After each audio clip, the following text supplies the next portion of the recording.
मौलाना मोहम्मद गौस साहब रहमान जो है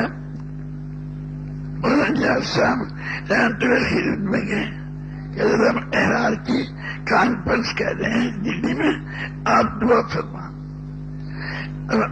फरमाया भाई तब्लीग करके दुआ मांगो।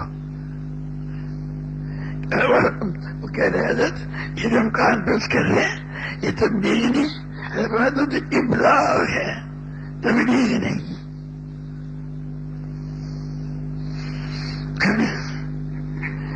तब्लीग वाला जो होगा वो तो आखिरी दम तक ऐसी मेहनत करेगा और वो पूरे दर्द और गम के साथ करेगा और पूरी शिरकत के साथ।